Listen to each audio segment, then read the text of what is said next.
измене и своей стране. Was this ambition? Yet Brutus says he was ambitious.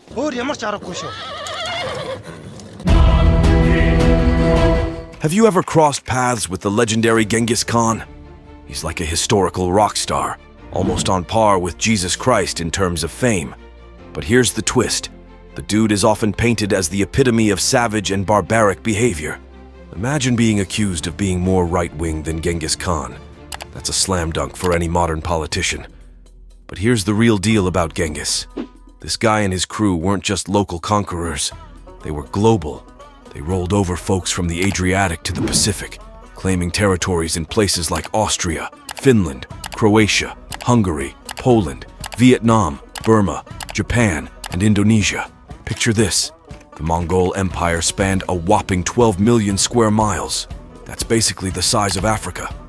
To put it in perspective, the Roman Empire was just half the size of the continental USA.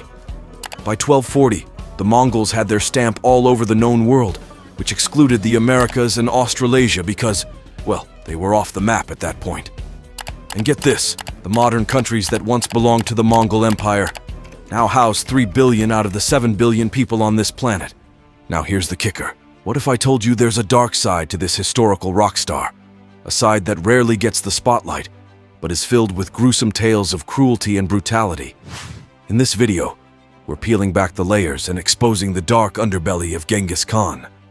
Brace yourself for a wild ride as we delve into the shocking atrocities committed by the man himself. Get ready to be both educated and astonished as we spill the beans on the untold horrors of Genghis Khan. Genghis Khan's dark spectacle. Let's delve into February 1221, a chilling chapter in history marked by Genghis Khan's forces besieging the city of Merv, situated in modern-day Turkmenistan.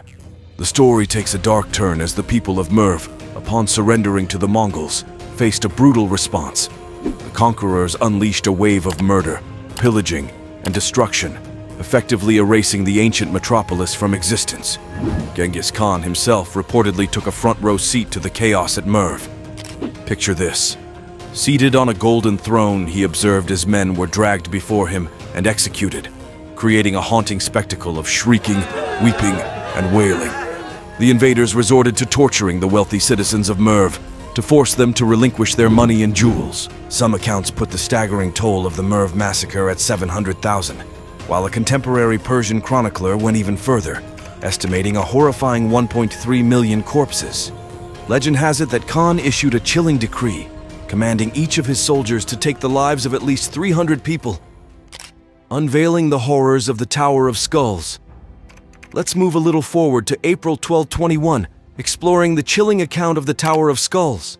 A brutal and nightmarish conflict unfolded during the siege of Nishapur, situated in present-day Iran. The mighty Mongol army, in a relentless assault, bombarded the city with fireballs, over 250,000 massive stones, and various lethal weapons. The city eventually fell, leading to intense house-to-house combat. Genghis Khan had given explicit orders to his commanders: leave nothing standing in Nishapur. As a result, not even the city's animals and pests, including dogs and cats, were spared from the merciless purge. While 400 skilled workers were spared, the remaining population of Nishapur, about 170,000 people, met a tragically gruesome end. Every survivor, along with the city's inhabitants, faced brutal beheadings in a horrifying spectacle. The Mongols then took those severed heads and constructed 3 bone-chilling mountains of skulls, forming distinct pyramids for men, women, and children, a macabre testament to their unyielding ruthlessness. The tragic fall of Otrar in 1219. Let's rewind the clock to the year 1219, a time when Genghis Khan's vengeance knew no bounds. The target of his wrath was Inalchuk, the governor of Otrar in present-day Kazakhstan, who had pushed the Mongol emperor too far by plundering his caravan. Picture this. Genghis Khan, at the helm of a massive army, storms into the Khwarezmian Empire, laying a relentless siege on Otrar for a grueling 5 months until the oasis town finally fell to his forces. Now, here's where things take a dark turn. Inalchuk, the instigator of this conflict, faced a chilling fate. The Mongols executed him in a horrifying manner by pouring molten silver down his neck, with some accounts suggesting it went into his ears and eyes. The defenders of Otrar, who fought valiantly, met a similarly grim end. None survived the merciless onslaught, but the brutality didn't stop there. In a show of sheer power, the victorious Mongols gathered the entire population of the city, around 100,000 people, onto the plain. In a heart-wrenching scene, each and every one of them met a ruthless demise. The method? The same horrific technique used on Inalchuck. Molten metal poured into their mouths, eyes, and ears, marking an unimaginably cruel end to countless lives. The sacking of Baghdad and beyond. In the annals of gruesome history, the year 1258 stands out vividly when the Mongols, with merciless force, seized Baghdad, the vibrant cultural hub of the Muslim world. The once thriving city witnessed a horrific tableau as its inhabitants were massacred and its majestic buildings reduced to ashes. But the brutality didn't stop there. Baghdad's Caliph al-Mustasim faced a particularly grim fate. The Mongols, displaying a twisted creativity, rolled him into a rug and trampled him with horses. Strangely, no blood was shed, yet the Caliph met a terrible demise. Now let's talk about Genghis Khan's penchant for inventive cruelty. Picture this: people sewn into bags and drowned or buried alive. But his leisurely preference? Burying victims up to their necks and driving a herd of horses over them, shattering their skulls. The sheer horror of such a fate is unimaginable, marking one of the darkest chapters in history. As if that weren't enough, the Mongols had a chilling method of tallying their European foes on the battlefield. They systematically severed the right ears of every fallen enemy, amassing a gruesome collection that reportedly filled 9 large sacks. The macabre practice might have extended to Bulgaria and Russia, where the number of severed ears reached the thousands. The epic battle and tragedy of the sacking of Urgench now. Let's delve into the harrowing tale of the sacking of Urgench. This city became the ultimate battleground in the clash between the Khwarezmiya Empire and the formidable Khan. Urgench put up a tenacious fight, throwing a curveball unlike anything the Khan had faced before. The battle dragged on for a grueling 6 months as the Mongols found themselves stymied by the city's fortified defenses and the enemy's guerrilla warfare tactics. Growing tired of the prolonged struggle, the Mongols took a drastic turn. They set the entire city ablaze when they couldn't locate all the hidden defenders within. Even as Urgench lay in ruins, surviving enemy soldiers persisted in resisting the Khan's forces, fully aware that capture meant a dishonorable death. In response to this defiance, the Khan made a fateful decision. He diverted a dam, unleashing a devastating flood, and ordered the ruthless execution of any remaining civilians or soldiers. Though the exact toll remains uncertain, some sources suggest that the final massacre might have claimed over 1 million lives. If true, this stands as one of the most staggering genocides in a brief span of human history. The mysterious demise and burial of Genghis Khan. In the sultry month of August 1227, the indomitable Genghis Khan took his final breath. Legend has it that the formidable warlord, in an act of mystery, decreed that the whereabouts of his resting place must remain shrouded in secrecy. Enter Marco Polo, the renowned Venetian explorer, an envoy for the Mongol Emperor Kublai Khan during the 1270s and 1280s. He wove a chilling narrative about the somber occasion of Genghis's funeral. According to Polo, the 2,000 slaves tasked with burying the late emperor met a grisly fate at the hands of their guards. These guards, in a macabre turn of events, were then slain by a second unit of infantry. The surviving soldiers, as if stepping out of a dark tale, stealthily traversed the countryside, leaving no witnesses or traces of their route. Anyone unfortunate enough to cross their path met a swift demise. To conclude this morbid saga, the last group of men chose to take their own lives upon returning to their base. Intriguingly, modern experts speculate that the elusive resting place of Genghis Khan might be nestled in the region of Burkhan Khaldun, the sacred mountain of the Mongols, located in the far north of Mongolia. If you found this exploration of historical narratives intriguing, don't forget to hit that like button and subscribe for more captivating stories from the past. Share your thoughts and comments below. We'd love to hear your perspective on these dark tales. In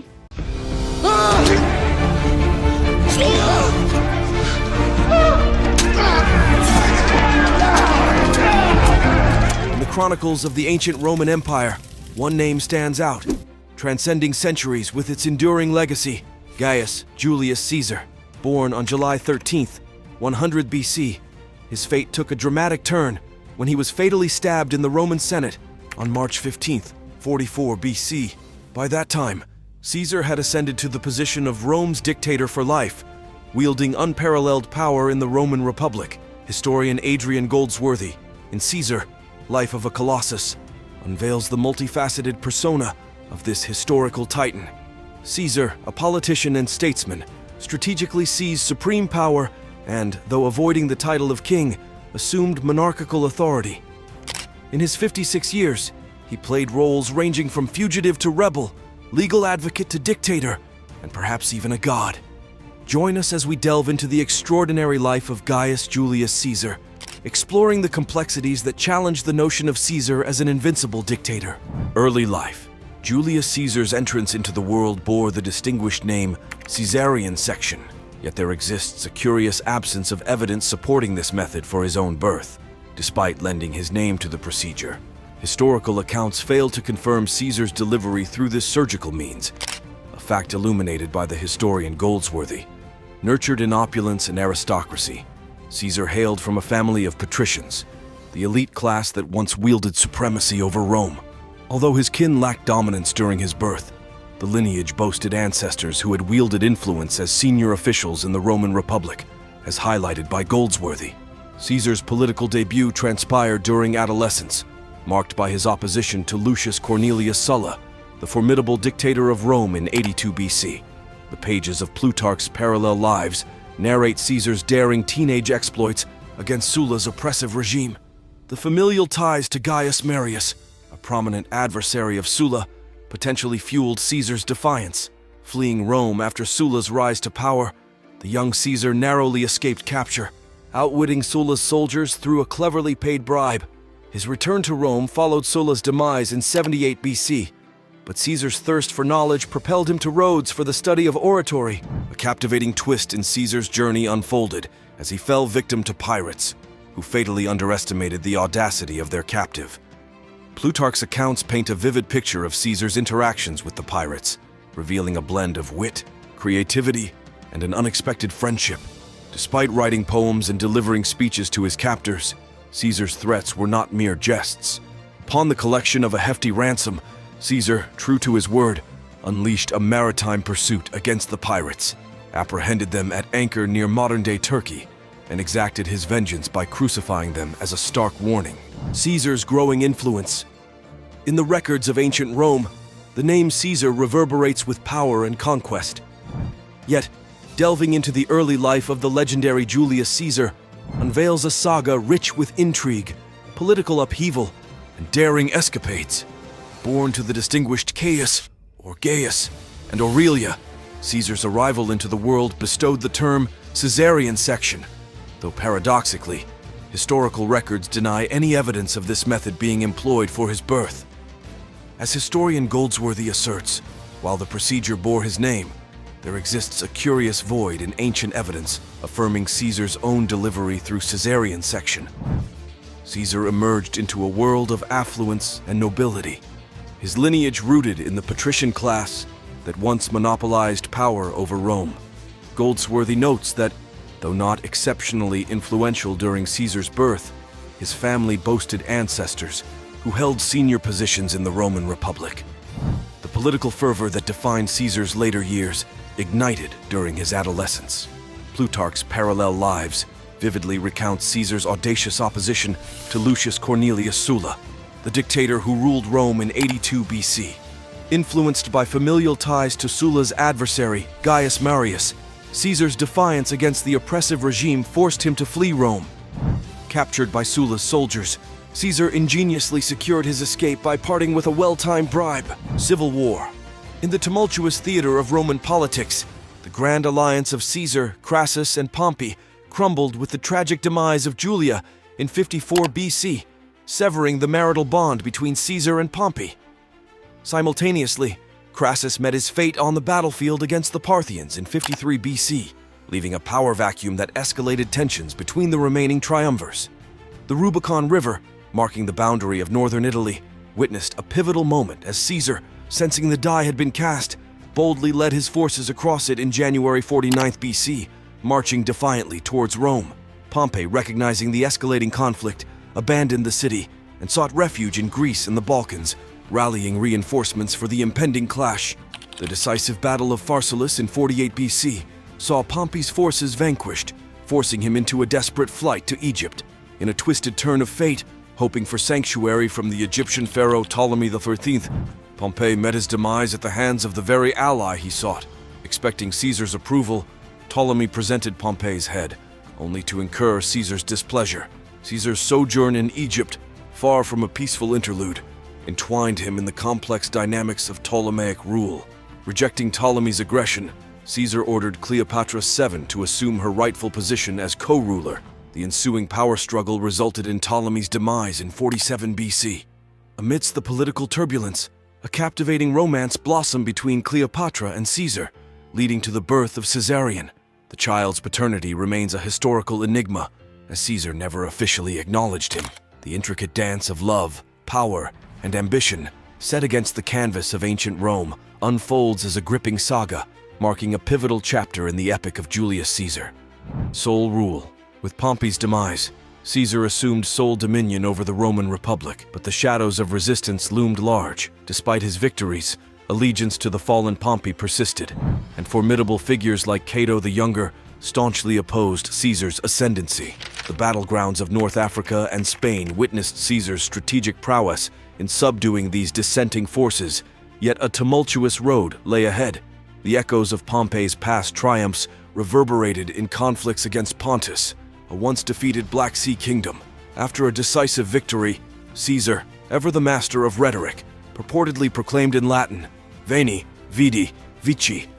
I came, I saw, I conquered. His conquests, however, failed to silence the dissent brewing within Rome, where a faction resisted the concentration of power in the hands of one man.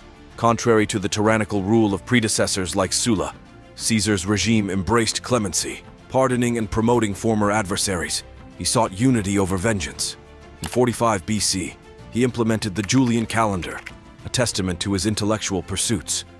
Beyond the intrigue of Egypt, where he crossed paths with Cleopatra, Caesar's calendar reform, featuring 365 days and a leap year, endured as a lasting legacy. The month of his birth, quintessentially, became July in his honor. In 44 BC, the Senate bestowed upon Caesar the title of Dictator for life, a move met with divided sentiments. While many supported the measure, notable senators like Marcus Junius Brutus and Gaius Cassius Longinus vehemently opposed it. Despite prior conflicts, these dissenters had been pardoned by Caesar, highlighting the complex tapestry of alliances and betrayals. The Ides of March, March 15th, etched a tragic chapter in Roman history. In the hallowed halls of the Senate, a group of senators, led by Brutus and Cassius, orchestrated Caesar's demise. Deception cloaked their intent as petitions were presented to distract Caesar.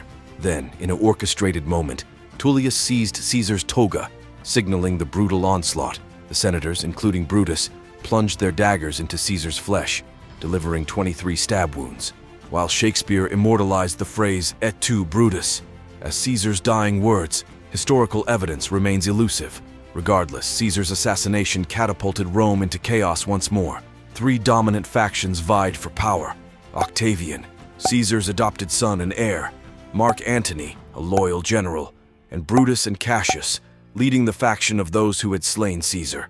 The seeds of civil war, dormant but never extinguished, sprouted anew, heralding an era of tumultuous strife in the heart of the Roman Republic. Epic journey of Julius Caesar, a visual timeline. It all began on July 13th, 100 BC, in the bustling Subura area of Rome, where Caesar first drew breath. In 82 BC, the political stage witnessed a seismic shift as Sulla seized dictatorial power in Rome. Opposing this tyranny, a young Caesar spoke out vehemently, compelling him to flee the city's confines. The year 78 BC marked a turning point as Sulla's demise allowed Caesar to reclaim his roots in Rome. Venturing beyond the borders of Rome, Caesar's thirst for knowledge led him to Rhodes in 75 BC. Little did he anticipate an encounter with pirates who, in an unexpected twist, detained him. His release, marked by audacious negotiations, only fueled Caesar's determination. Returning to Rome in 74 BC, Caesar orchestrated a foray into politics, leveraging his family fortune to ascend the ranks. In 69 BC, tragedy struck as Caesar bid farewell to his first wife, Cornelia. His poignant speech commemorating her life resonated, endearing him to the public. Governorship beckoned in 61-60 BC, as Caesar served in Iberia, quelling tribes resistant to Roman rule. The political landscape saw a seismic shift in 60 BC, as Caesar, Crassus, and Pompey formed an unprecedented triumvirate, wielding collective influence over Rome. Family ties intertwined with political alliances when Caesar's daughter, Julia, married Pompey in 59 BC. However, destiny had grander plans as Caesar embarked on military campaigns, conquering Gaul and England from 58 to 50 BC. Tragedy struck in 54 BC as Julia perished giving birth, a loss further compounded by the death of her child. The following year witnessed the demise of Crassus in battle against the Parthians. The Rubicon River bore witness to a pivotal moment in January 49 BC, as Caesar, crossing its waters, marched on Rome, sparking a chain of events that would alter the course of history. August 9, 48 BC, etched a definitive chapter in Caesar's military exploits as he emerged victorious over Pompey at the Battle of Pharsalus in Greece. The fates of Caesar and Pompey diverged dramatically, with the latter fleeing to Egypt, where he met a grim end at the hands of Ptolemy XIII. Caesar, presented with Pompey's head, expressed disgust at the treatment of his former ally. In the aftermath, from September 48 BC to January 47 BC, Caesar played a pivotal role in restoring Cleopatra VII to power. Amidst political maneuvering, a son, Caesarion, was born to Caesar and Cleopatra in June 47 BC, though Caesar refrained from acknowledging the child as his own. Caesar's intellectual legacy unfolded in 45 BC, as he implemented a new calendar system, the Julian calendar, aligning Roman reckoning with the seasons. The political arena, ever tumultuous, saw the Senate bestowing upon Caesar the title of Dictator for life in January 44 BC. Yet, the Ides of March 15th, 44 BC, cast an indelible shadow as the Roman Senate became the stage for a tragic denouement. Stabbed to death by a group of senators, including the once pardoned Brutus, Caesar's demise plunged Rome into chaos, setting the stage for the turbulent aftermath. I found the crown of France in the gutter and placed it atop my own head.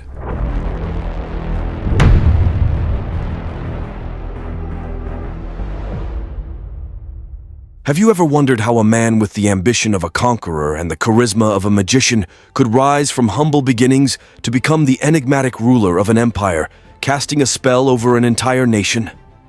Ladies and gentlemen, viewers of the uncanny and the paranormal, welcome to an odyssey through the darkest corridors of history, where the past merges with the supernatural. We transport you back to the blood-chilling year of 1795, when the prodigious military genius, Napoleon Bonaparte, found himself thrust into an ominous dimension. He was the last line of defense against the frenzied Parisian mob that descended upon the forbidding Tuileries Palace.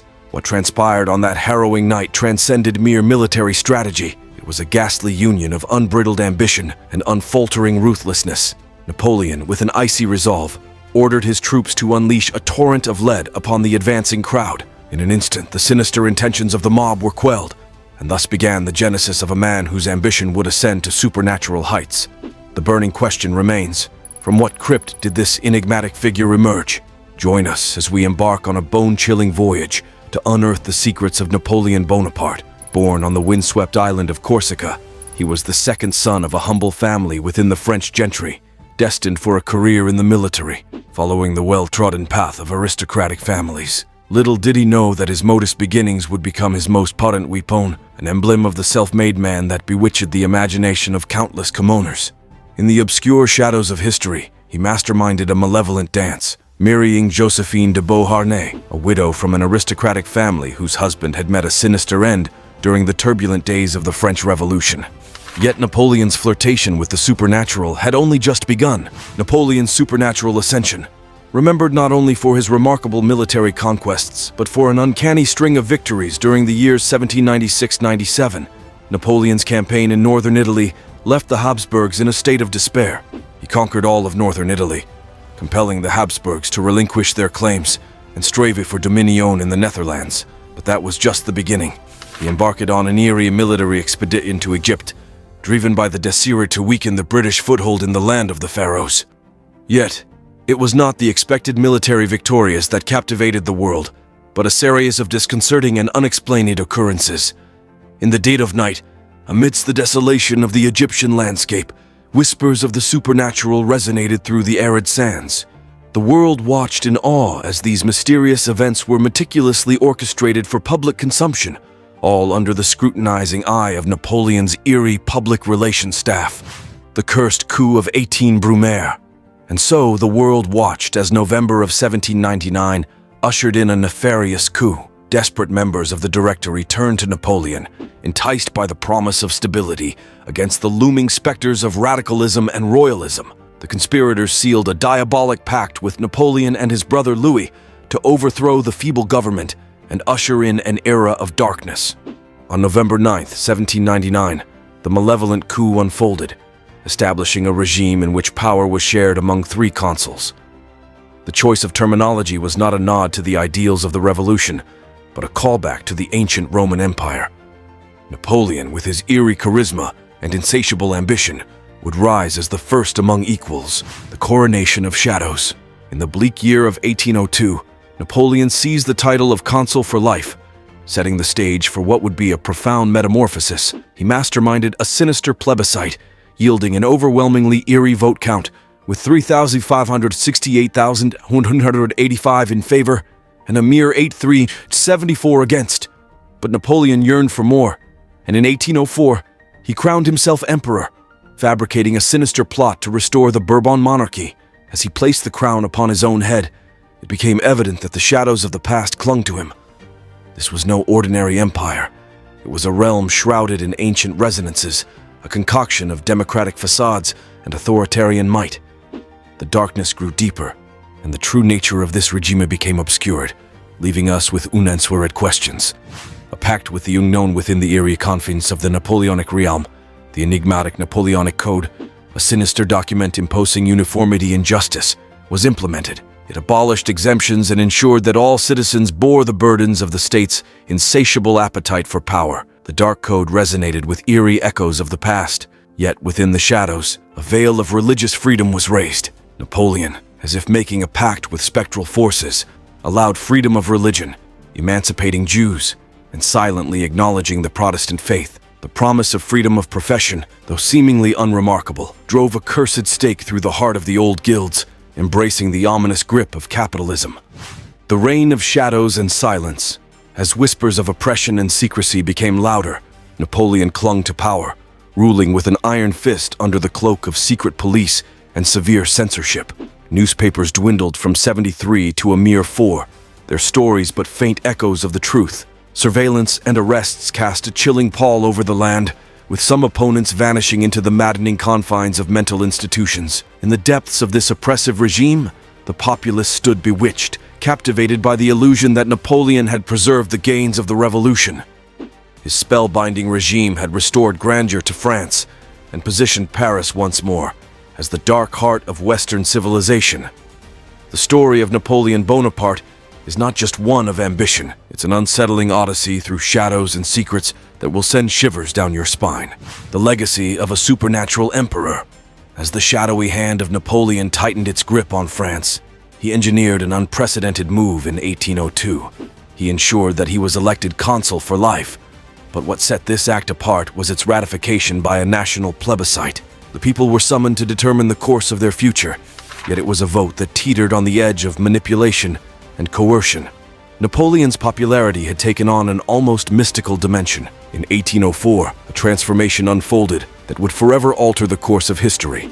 Napoleon, amidst an atmosphere ripe with trepidation, declared himself emperor. He alleged a sinister plot to restore the Bourbon monarchy and orchestrated an eerie coronation where he placed the crown upon his own head, refusing the Archbishop of Reims. It was a sinister proclamation that left the world in awe, questioning the true nature of his reign.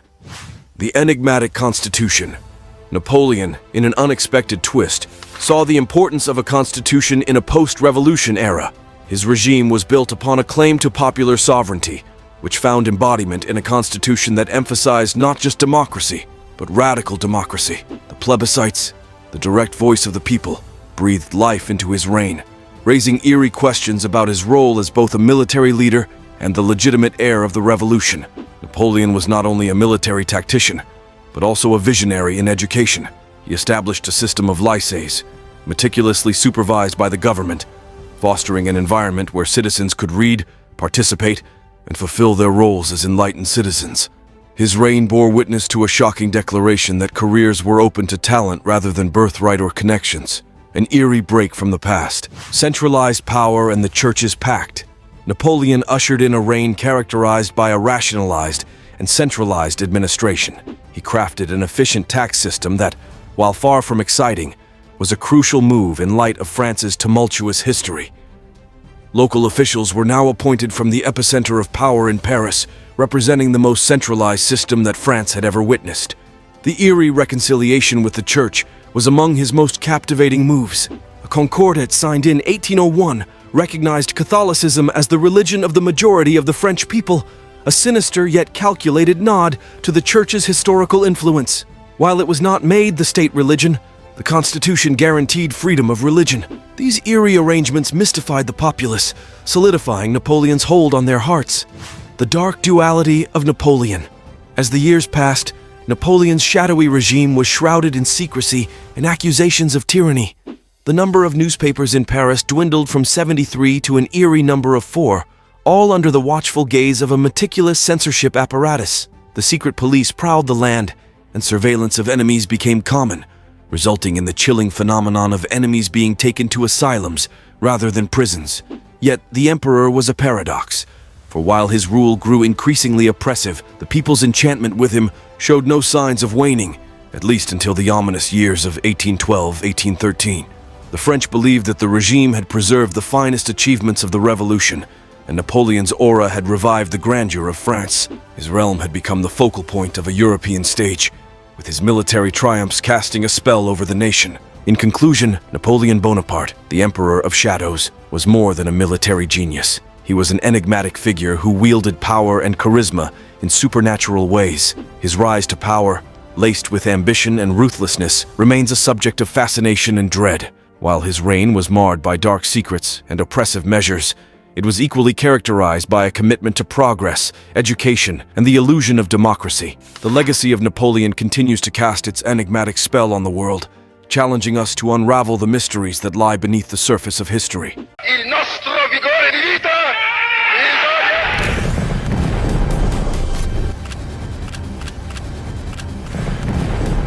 Unyielding, malevolent, the embodiment of fascism's infamy, Italy's historical tapestry is woven with the threads of formidable leaders and political tumult. Amidst this complex narrative emerges a figure whose ruthlessness remains etched in the annals of time.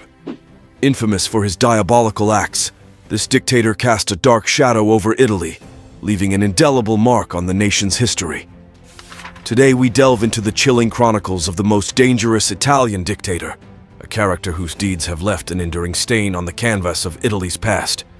Join us as we unravel the sinister tale of a leader who, in the corridors of power, orchestrated a symphony of cruelty that echoes through the ages.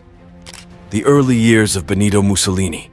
Born on July 29, 1883, in Predappio, Italy, Benito Mussolini had a childhood filled with rebellion and early political aspirations. Growing up in a working-class family, Mussolini was raised with socialist values and developed a passion for politics from an early age. Sono Benito Mussolini, seguitemi. He excelled in his studies and went on to become a school teacher, but his true calling was in the world of journalism and activism. In his early years, Mussolini was an avid socialist and fiercely opposed the political establishment. He became involved in various socialist organizations and even founded his own newspaper, La Lotta di Classe, the class struggle, which he used as a platform to express his radical ideas. Mussolini's charismatic personality and fiery rhetoric quickly gained him a following, Aveva Cesare, Virgilio ed Augusto! and he soon became known as a prominent figure in Italian politics. However, Mussolini's political ideologies would take a drastic turn in the years leading up to World War I. He became disillusioned with the socialist movement and began to embrace nationalist and militaristic ideas. Mussolini believed that Italy needed a strong leader to restore its former glory, and he saw himself as the man for the job. The early years of Benito Mussolini were marked by his transformation from a socialist firebrand to a fascist dictator. His charismatic personality and evolving political ideologies would play a significant role in his rise to power and ultimately shape the course of Italy's history. Join us as we continue our exploration into the life and legacy of Italy's most notorious dictator, Mussolini's charm and tactics. Benito Mussolini's ascent to power was marked by his charm, charisma, and clever political tactics. He possessed a unique ability to captivate and persuade the masses, making him a force to be reckoned with in Italian politics. One of Mussolini's most effective tactics was his use of propaganda. He understood the power of mass communication and employed it to shape public opinion. Through his newspaper, Il Popolo d'Italia, the people of Italy, Mussolini spread his fascist ideology and portrayed himself as a strong and capable leader. He used captivating slogans, powerful imagery, and inflammatory rhetoric to rally support and create a sense of national pride. In addition to his propaganda machine, Mussolini also relied on his personal charm and charisma to win over the Italian people.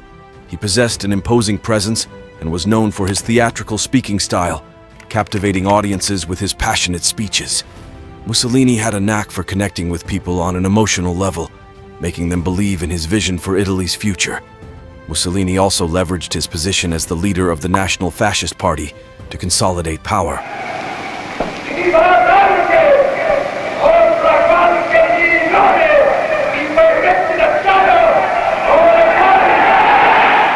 Through a combination of political maneuvering, intimidation, and manipulation, he gradually silenced his opposition and marginalized competing political parties. But the Assembly must not forget that I can dissolve it in 2 days or in 2 years. I claim full powers given to me by the king and by the people.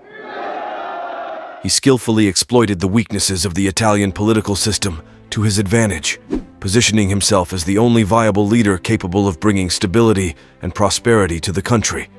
Ultimately, Mussolini's charm and political tactics allowed him to ascend to power and establish himself as the dictator of Italy. His ability to connect with the people, coupled with his ruthless pursuit of power, set the stage for his reign of terror and the devastating impact it would have on Italy and the world. Mussolini's reign of terror. Mussolini's reign of terror was marked by his implementation of fascist policies and his ruthless actions to maintain control over Italy.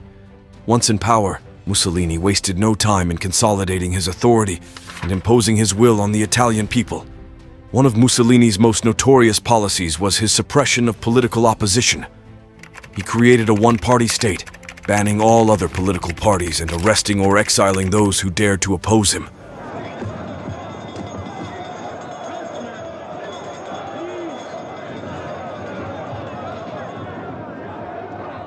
Anyone deemed a threat to his regime was labeled an enemy of the state and dealt with harshly. Mussolini used secret police forces, such as the Ovra, to spy on and silence his critics, instilling fear and ensuring loyalty to his fascist regime. Mussolini's policies also included the control of the media and education system. Duce, duce, chiamaci. La voce degli eroi. La voce degli eroi. Gran voce dei martiri. He tightly regulated the press and media outlets, censoring any content that contradicted his propaganda or exposed his regime's abuses. Mussolini aimed to control public perception and ensure that only his narrative of Italy's greatness was heard. Another hallmark of Mussolini's reign was his aggressive foreign policies and militarization of Italy. He pursued an expansionist agenda, seeking to restore Italy to its former Roman glory. Mussolini invaded and occupied various countries, such as Ethiopia and Albania, to assert Italian dominance. These actions not only destabilized the region, but also led to the loss of countless lives. Mussolini's reign of terror was characterized by suppression, violence, and an unwavering commitment to fascism. His policies and actions left a lasting scar on Italy and its people, instilling a deep fear of dictatorship and an aversion to nationalist ideologies. The consequences of his reign are still felt today, reminding us of the dangers of unchecked power and the importance of upholding democratic values. The alliance with Hitler and World War II. As Mussolini solidified his power in Italy, he sought alliances with other leaders who shared his ideologies. One of these alliances would prove to be the most significant and detrimental in Italy's history: his partnership with Adolf Hitler and the subsequent involvement in World War II. In the late 1930s, Mussolini was eager to expand Italy's territory and restore its former glory. Hitler, who was rapidly gaining power in Germany, seemed like the perfect partner to achieve these ambitions. In 1939, the two dictators signed the Pact of Steel, cementing their alliance and pledging mutual support in their aggressive foreign policies. Italy's alliance with Hitler dragged the country into the devastating conflict of World War II. Mussolini believed that Italy's military strength, combined with Germany's, would make them unstoppable. La dichiarazione di guerra è già stata consegnata agli ambasciatori. However, it quickly became apparent that Italy was ill-prepared for the realities of modern warfare. The Italian army lacked sufficient resources, equipment, and training, leading to disastrous defeats on the battlefield. Mussolini's decision to align himself with Hitler had catastrophic consequences for Italy. The country suffered significant losses, both in terms of human lives and territory. Italian soldiers were sent to fight in distant lands, such as North Africa and the Eastern Front, enduring brutal conditions. Furthermore, the alliance with Hitler tarnished Italy's international reputation. Mussolini's fascist regime, tainted by its association with Nazi Germany, was now viewed with deep suspicion and hostility by the Allied powers. Boastful Mussolini has crumpled already. He is now but a lackey and a serf, the merest utensil of his master's will. Italy became a target for bombing campaigns, and the country endured extensive destruction. Ultimately, Mussolini's alliance with Hitler and Italy's involvement in World War II sealed his fate. As the war turned against them, with the Allies closing in on Italy, Mussolini's hold on power crumbled. His once loyal followers began to abandon him, and in 1943, Mussolini was arrested and deposed by his own government. End of a dictatorship. The downfall of Benito Mussolini was as swift and dramatic as his rise to power. As Italy's most notorious dictator, his reign of terror had brought immense suffering and devastation to the country. However, it was in the face of defeat and internal strife that Mussolini's grip on power finally crumbled. By 1943, the tides of World War II had turned against Mussolini and his fascist regime.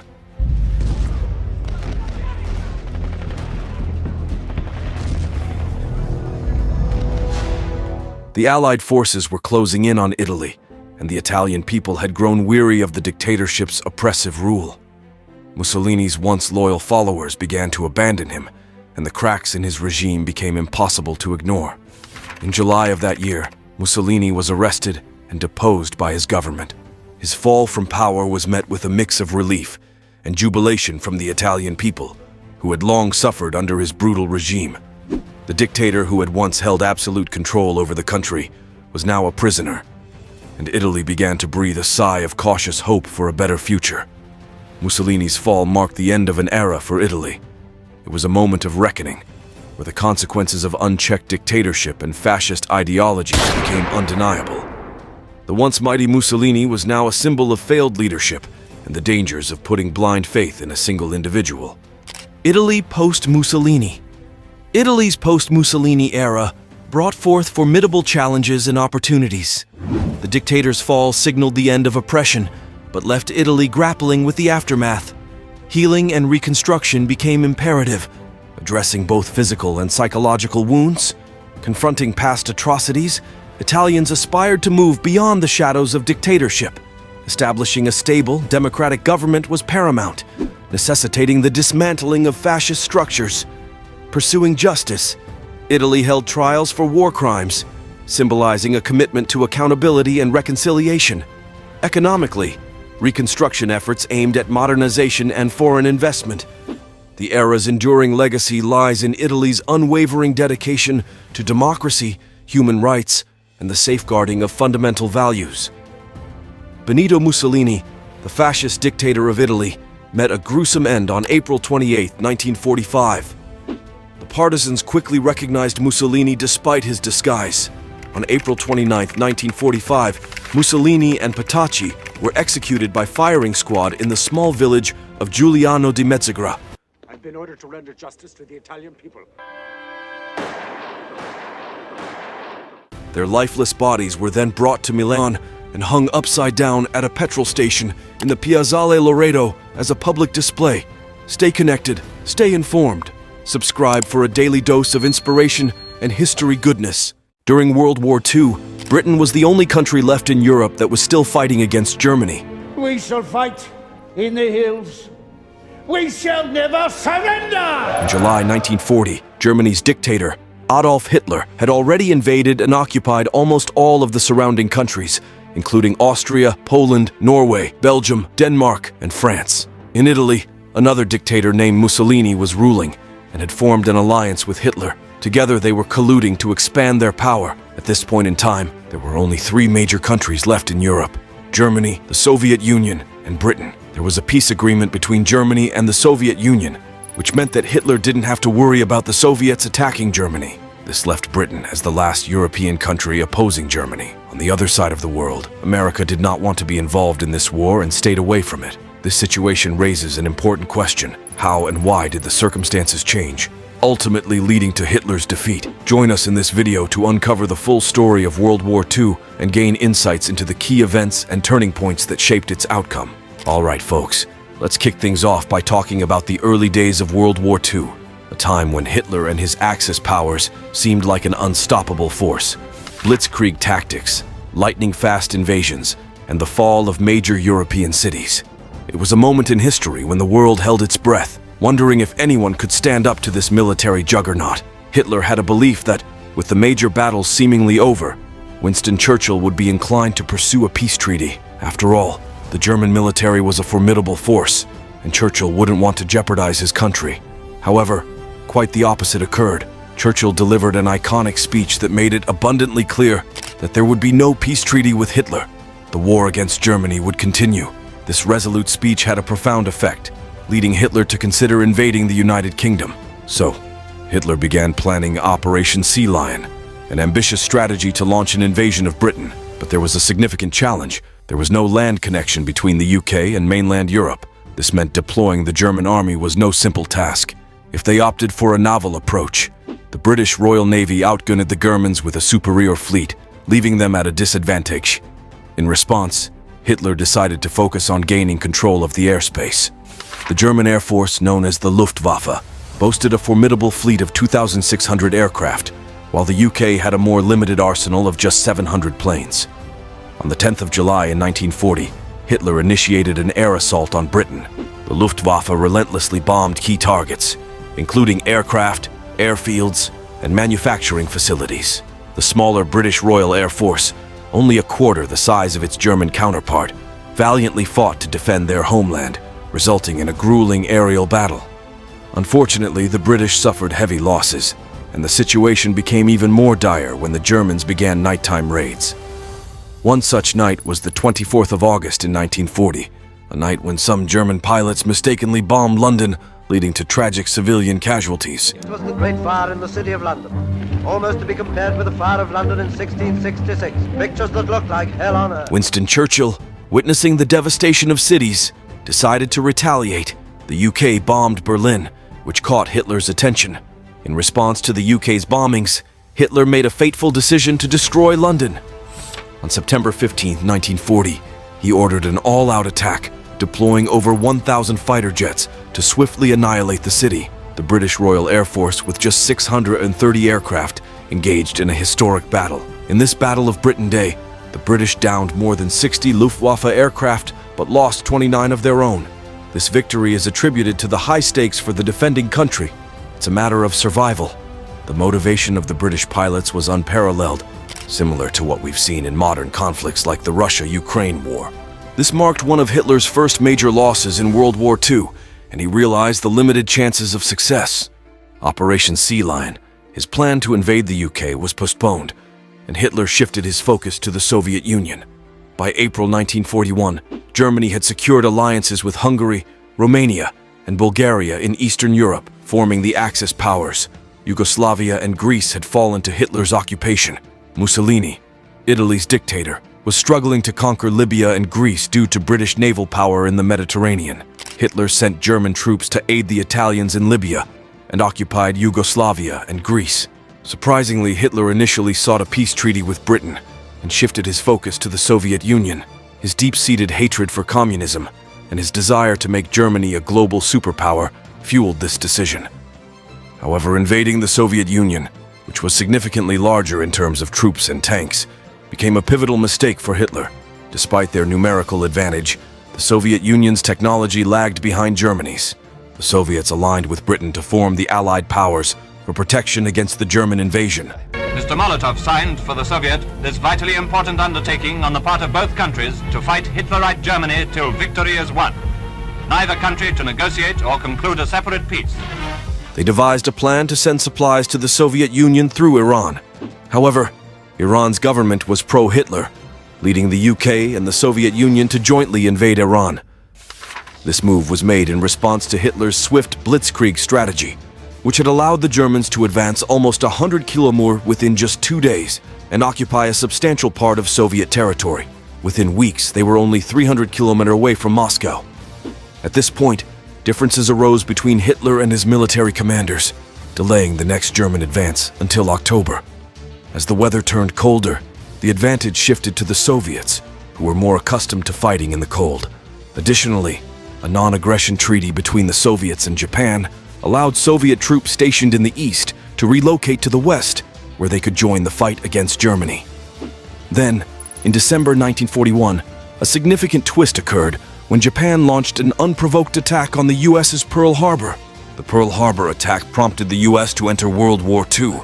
I ask that the Congress declare a state of war has existed between the United States and the Japanese Empire, and joined the Allies, including the UK, the Soviet Union, and China. By 1942, Japan had occupied Thailand and Cambodia. In the same year, Hitler turned to the southern Soviet Union and faced a fierce resistance in the Battle of Stalingrad, which the Soviets defended successfully. In the South Pacific, the Allies and the US struck back at Japan in the Battle of Midway in June 1942, sinking 4 crucial Japanese carriers. In the Battle of Midway, the Japanese carrier fleet, the mightiest in existence, was utterly destroyed. Japan, at the height of her military power, lost not only a major naval engagement, but in a single day doomed the Japanese Empire to ruin and defeat. By the end of 1942, British forces successfully expelled German and Italian troops from Egypt. The Battle of Stalingrad, one of World War II's deadliest battles, raged on into November 1942. As winter set in, the harsh conditions took a toll on the German army, despite coming close to victory in Stalingrad. Yet the Soviet soldiers persevered, and by February 1943, they had encircled and forced the surrender of nearly 300,000 German troops in Stalingrad. The heroic defense of Stalingrad. The Soviet army turning the Nazi 6-month assault into the most ghastly military disaster in German history. Hands held high, the beaten Nazis pour from house after house in abject surrender. A pivotal turning point in World War II occurred when the Italian citizens revolted against dictator Mussolini in July 1943, eventually leading to his execution by Italian partisans. Bombastic Mussolini, the sawdust Caesar, comes to his end in the gutter, fitting climax to a life of treachery and double-cross. He led his country to ruin when he threw his lot in with Hitler. Italy formed a new government, choosing to cease fighting the Allied forces. This renewed Allied confidence. In November 1943, Stalin, Roosevelt, and Churchill met in Tehran to discuss ending World War II. On June 6, 1944, the D-Day marked another historic moment as over 150,000 British, American, and Canadian soldiers landed on Normandy beaches, fighting the German army on land for the first time since the Dunkirk evacuation. Another of the great decisive battles of world history has been joined. This is the day for which free people long have waited. This is D-Day. Hitler faced a dire situation, fighting on both the Eastern and Western fronts. He decided to withdraw his forces from the Eastern Front to focus on countering the Allied invasion from the West. This move prompted a significant Soviet counterattack, regaining around 600 kilometers of territory and occupying countries like Poland, Czechoslovakia, Hungary, and Romania. The Allied forces also landed in southern France, liberating nations one after another, while Yugoslavia expelled German troops. Germany found itself under attack from three sides. In response, Hitler planned his last major offensive, known as the Battle of the Bulge. Reserves of men and materiel had been hoarded for the day of counterattack. The very much alive German army gathered its forces in the Forest Isles to strike one strong, decisive blow at the American army. In the Ardennes forest, the German army aimed to push out the Allied forces. Prior to their invasion of Germany, the Allies conducted devastating aerial bombings on German cities. In February 1945, the Yalta Conference in Crimea announced that any nation declaring war on Germany could join the Allied forces, leading countries like Venezuela, Uruguay, Turkey, and others to join. The last 4 months of World War II were the deadliest, with nearly 30,000 people dying daily. As the Allies advanced, they discovered Hitler's concentration camps, where hundreds of thousands of innocent Jews had been brutally killed.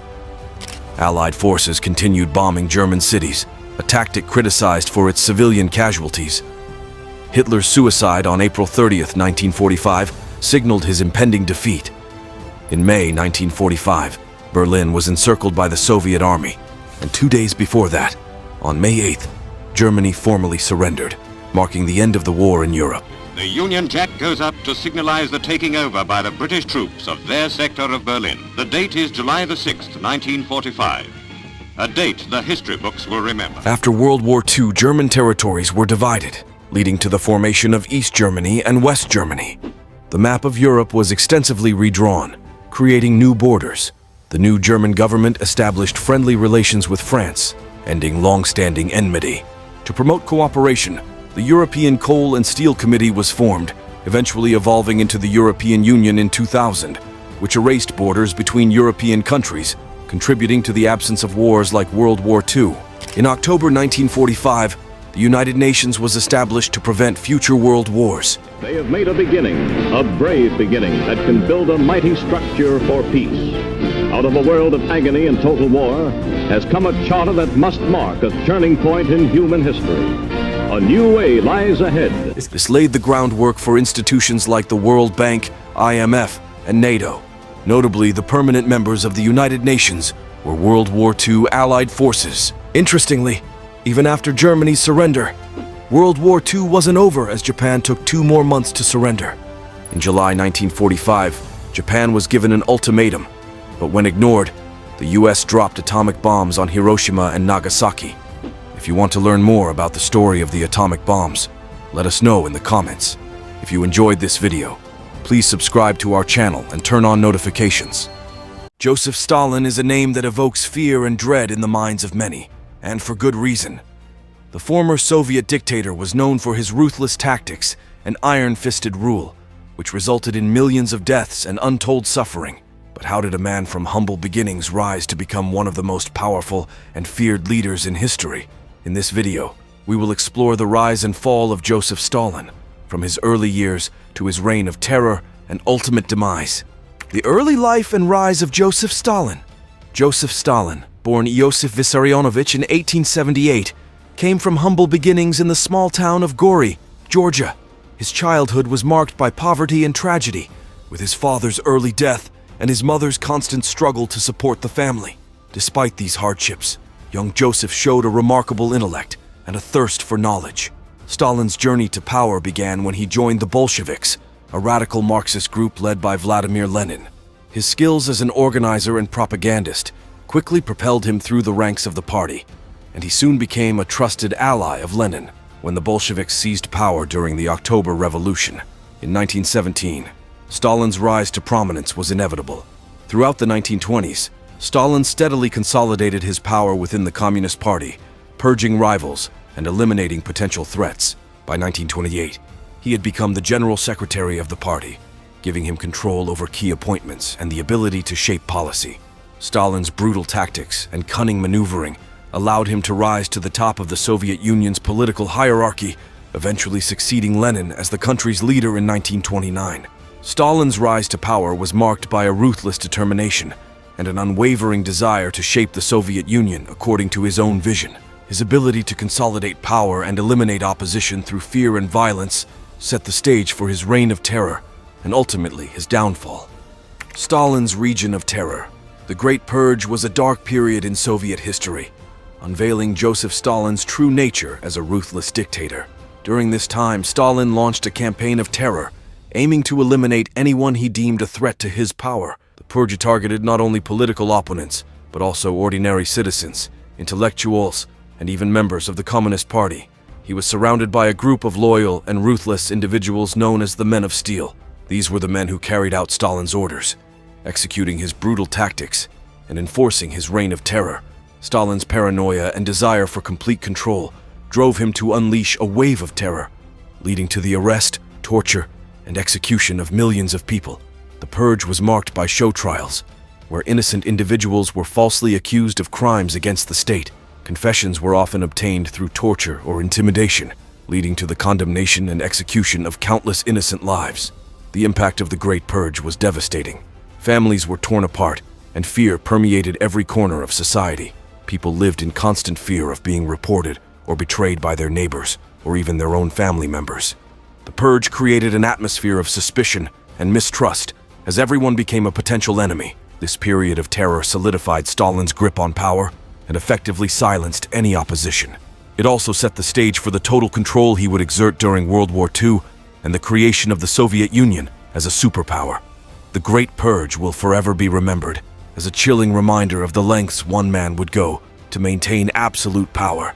The immense suffering inflicted upon the Soviet people during this time is a testament to the brutal and heartless nature of Stalin's regime. Stalin's role in World War II and the creation of a superpower.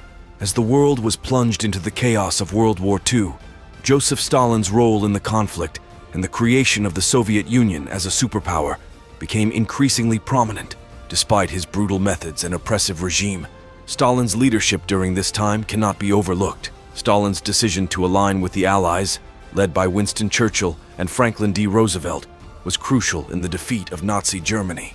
His strategic military maneuvers and immense resources played a significant role in turning the tide of the war in favor of the Allies. From the pivotal Battle of Stalingrad, where Soviet forces successfully defended the city from German invaders, to the ultimate capture of Berlin, Stalin's leadership and determination were instrumental. During World War II, the Soviet Union suffered heavy losses, with millions of lives sacrificed on the battlefield. However, it was also during this time that the Soviet Union transformed into a superpower. The war served as a catalyst for the development of the country's military-industrial complex, with vast industrialization and modernization efforts. Under Stalin's rule, the Soviet Union emerged from the war as one of the world's dominant powers, possessing a formidable military and expanding influence on the global stage. Stalin's role in World War II and the subsequent rise of the Soviet Union as a superpower solidified his place in history. Despite the immense human cost and suffering, Stalin's leadership during this time cannot be overlooked when examining his impact and legacy.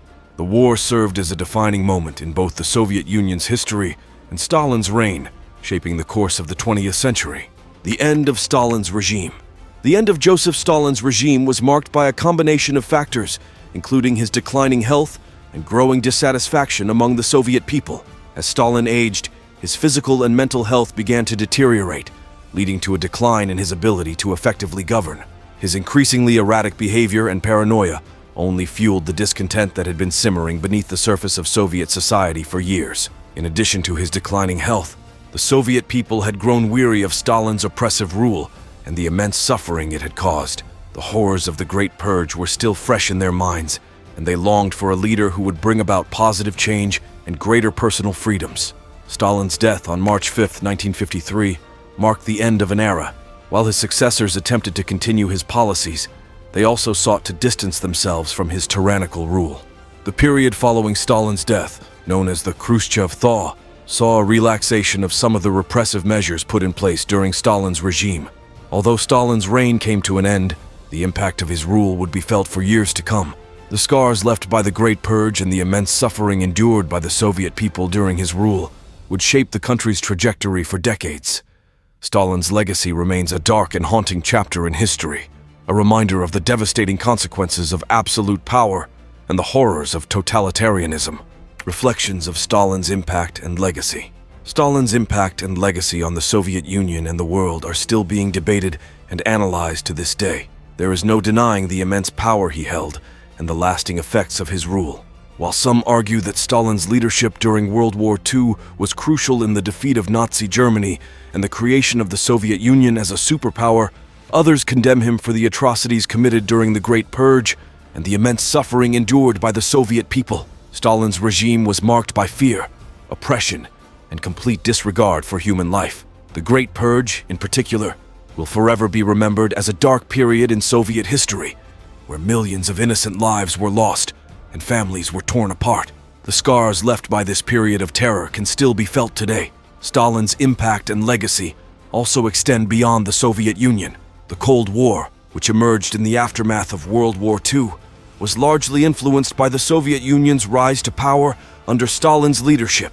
The division of Europe into Western and Eastern blocs, the arms race, and the ideological battle between communism and capitalism were all direct consequences of Stalin's reign. In reflecting on Stalin's impact and legacy, it is crucial to acknowledge the complexity and the multitude of perspectives surrounding his rule. While some may argue that his leadership was necessary for the Soviet Union's survival and emergence as a global power, others view him as a ruthless dictator who caused immense suffering. Regardless of one's perspective, there is no denying that Stalin's reign left a lasting impact on the Soviet Union and the world at large. To be known as Africa's Pinochet, Hissène Habré was a ruthless dictator in power in Chad between 1982 and 1990. Prepare to uncover the horrific truth about one of Africa's most notorious dictators, Hissène Habré. Known as the Pinochet of Africa, Habré ruled Chad with an iron fist for 8 years in the 1980s. This cunning and charismatic leader came to power through a CIA-backed coup, but his reign was marred by paranoid brutality and ruthless repression. With the support of both France and the United States, Habré's secret police were responsible for the deaths of up to 40,000 Chadians and the abduction, torture, or rape of 200,000 more. In this video, we will delve into the sinister story of Hissène Habré and shed light on the atrocities he committed against humanity. Brace yourself for a shocking and engaging journey through a dark chapter in African history. Rise to power Hissène. Habré's journey to power was a turbulent and controversial one. Born on August 13, 1942, in Faya-Largeau, Chad, Habré was a member of the Goran ethnic group. He began his political career as a student activist, advocating for greater political rights and social justice in Chad. Habré's political ambitions soon led him to join the armed opposition against Chad's first president, François Tombalbaye. After several years of rebellion and political maneuvering, Habré ultimately found himself in a position of power in 1982, following a CIA-backed coup that overthrew Tombalbaye's successor, Goukouni Ouédé. With his ascension to power, Habré wasted no time in consolidating his control over Chad. He implemented a policy of harsh repression, using his security forces to crush any perceived threats to his rule. Political opponents, human rights activists, and civilians alike fell victim to his brutal tactics. During his early years in power, Habré sought to solidify his position by aligning himself with powerful international allies, particularly France and the United States. Their support, both politically and militarily, provided him with the resources and legitimacy he needed to maintain his grip on power. However, beneath the facade of international support, Habré's regime was marked by corruption, economic mismanagement, and widespread human rights abuses. His reign of terror had only just begun, and the full extent of his atrocities would soon come to light. The reign of terror and brutality. As Hissène Habré solidified his grip on power, Chad descended into a state of terror and brutality, unlike anything the country had ever experienced. Habré's secret police, known as the Documentation and Security Directorate, DDS, became notorious for their ruthless methods of interrogation and torture. Under Habré's command, the The DDS carried out systematic human rights abuses on a horrifying scale. The DDS operated a network of secret prisons across Chad, where thousands of individuals deemed threats to the regime were detained. These prisoners faced unimaginable horrors, enduring brutal beatings, electric shocks, and sexual violence. Many were held in inhumane conditions, crammed into tiny cells without access to food or medical care. Countless individuals perished under these barbaric conditions. The DDS also employed a system of forced labor, where prisoners were used as slaves to build infrastructure projects and work in cotton fields. They were subjected to grueling labor, often without adequate protection or compensation. The death toll from these forced labor camps remains unknown. Forensic teams gave evidence of mass graves, and a handwriting expert identified but it is believed to be substantial. Habre's reign of terror extended beyond Chad's borders. His forces frequently launched cross-border raids into neighboring countries, such as Sudan and Libya, targeting opposition groups and suspected dissidents. These military operations resulted in the deaths of innocent civilians and further destabilized an already volatile region. The international community was largely aware of Habre's brutal regime, but turned a blind eye to his atrocities. France and the United States in particular continued to support him, seeing him as a bulwark against Libyan expansionism in the region. It was not until 1990, when Habre was overthrown by current President Idris Deby, that his reign of terror finally came to an end. The documentation of atrocities. The documentation of the atrocities committed by Hissène Habré and his brutal regime is a testament to the resilience and determination of human rights organizations and activists.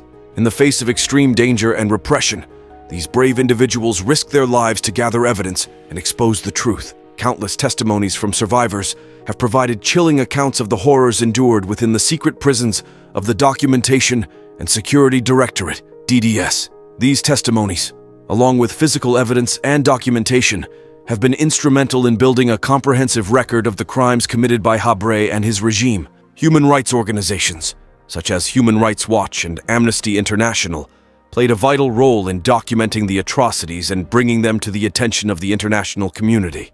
Their tireless efforts to collect testimonies, analyze satellite imagery, and conduct investigations have been crucial in uncovering the extent of the crimes committed. The involvement of the International Criminal Court, ICC, also played a significant role in the documentation of these atrocities. The ICC conducted its own investigations and collected evidence to support the prosecution of Hissène Habré. This international recognition and accountability for his crimes have been essential in the pursuit of justice for the victims. As a consequence, Hissène Habré, the court condemns you to life imprisonment. The fall from power and the long road to justice.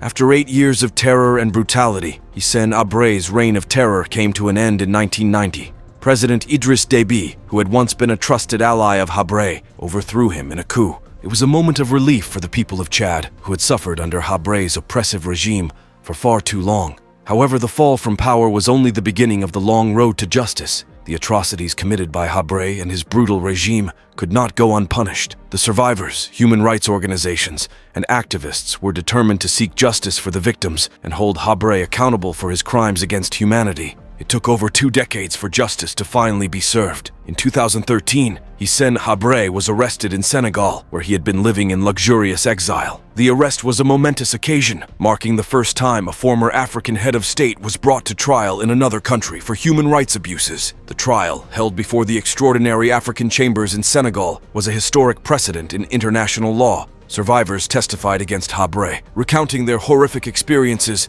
and providing crucial evidence for the prosecution. After a lengthy trial, in 2016, Hissène Habré was convicted of crimes against humanity, war crimes, and torture, and was sentenced to life imprisonment. The conviction of Hissène Habré was a victory for justice and a powerful message to dictators and perpetrators of human rights abuses around the world. It showed that no one is above the law, no matter how powerful or influential. The survivors finally had their voices heard and their suffering acknowledged. But the long road to justice does not end with Habré's conviction.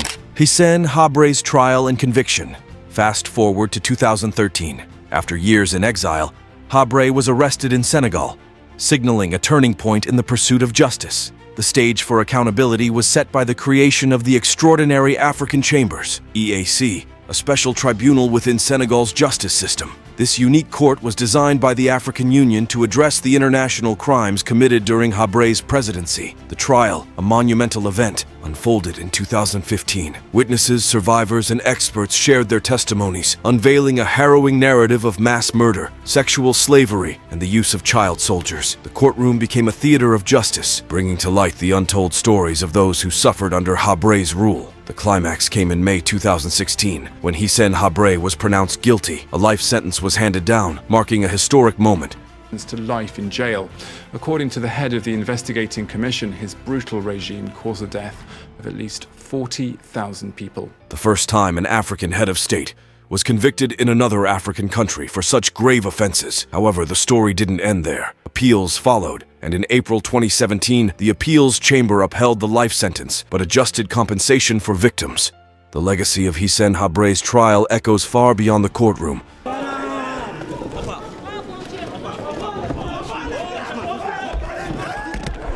Setting a precedent for holding leaders accountable for human rights abuses in Africa. As we unpack the details, it's essential to understand the lasting impact of Habré's regime on Chad and the region. What lessons can we learn from this dark chapter in history, and how can we ensure accountability for such heinous acts? Please let us know in the comment. If you found this video insightful, give it a thumbs up, share it with your friends, and let's keep the conversation alive. Don't forget to subscribe for more thought-provoking content. Until next time, I'm out.